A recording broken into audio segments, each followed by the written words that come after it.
Amid the rise of the Third Reich and the looming spectre of Adolf Hitler's rule during the 1930s, a poisonous seed found its insidious place within the hearts and minds of Germany's youth. Picture yourself as a young Heinrich Himmler, initially involved in the Hitlerjugend, who would later become a significant figure in Nazi Germany. Or consider the tragic story of Sophie Scholl, a courageous woman who defied Nazi propaganda and paid the ultimate price for her defiance. From their formative years, these children were subjected to indoctrination, rigorous training, and a twisted sense of patriotism, all aimed at creating Hitler's perfect soldiers. The words of Nazi Education Minister Bernhard Rust highlighted their mission. The entire purpose of education is to create Nazis. Thus, beneath the camaraderie and national pride, the Hitlerjugend played a crucial role in shaping a generation that would follow the Nazi war machine. The inception and aims of the Hitlerjugend. Emerging from the aftermath of World War I, Germany was scarred by the Treaty of Versailles, which left the country humiliated and economically devastated. This environment provided fertile ground for extremist ideologies like Hitler's National Socialist German Workers' Party or the Nazi Party. From the beginning, the primary goals of the Hitlerjugend were clear: to indoctrinate German youth with Nazi ideology and prepare them for leadership roles in the party and the nation. Baldur von Schirach, who became Reich youth leader in 1931, played a central role in shaping the Hitlerjugend. Under his guidance, the organization adopted a structured framework that spread across Germany. The essence of the Hitlerjugend's ideals and the principles it aimed to instill are captured in the quote.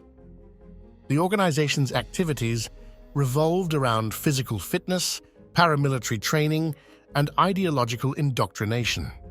Rallies, marches, Nazi songs, and propaganda speeches were commonplace. Members were encouraged to embrace Volksgemeinschaft, seeing themselves as part of a larger whole with unwavering loyalty to Hitler and the Nazi Party. In 1934, a campaign against degenerate music, especially jazz and swing, was launched. Members were prompted to denounce and destroy records and even report musicians. This campaign highlighted the organization's pervasive influence. The relationship between the Hitlerjugend and the Catholic Church is also intriguing. Collaboration and tension occurred, reflecting the role of the Hitlerjugend in the Nazi Party's rise to power. Throughout the 1930s, Hitlerjugend membership surged, eventually becoming mandatory. This growth was driven by appealing programs, ideology, and compulsory membership. The indoctrination of the youth became valuable for the Nazi regime, as they played vital roles in supporting the war effort and perpetrating the Holocaust. The Hitlerjugend operated within a detailed framework designed to encompass diverse German youth and expose them to Nazi ideology during their developmental years. The organization was divided into branches catering to different age groups and genders, reflecting the Nazi Party's goal of molding devoted supporters and future leaders. The Deutsches Jungvolk was for boys aged 10 to 14, introducing them to Nazi principles and fostering camaraderie. Activities in the Hitlerjugend included hiking, camping, sports, and history lessons. The motto, "Für Führer, Volk und Vaterland," encapsulated members' expected loyalty. Older boys, aged 14 to 18, were part of the Hitlerjugend, focusing on paramilitary training and physical fitness. As they advanced, members took on leadership roles, gaining organizational experience. For girls, the Bund Deutscher Mädel, League of German Girls, prepared them for future roles as wives, mothers, and regime supporters. Lessons included racial purity, ideal German womanhood, along with practical skills like sewing and cooking. The BDM emphasized discipline and endurance in young women. Recruitment strategies of the Hitlerjugend relied on propaganda, peer pressure, and legislation. Exciting activities and patriotism attracted young Germans, making membership synonymous with national pride.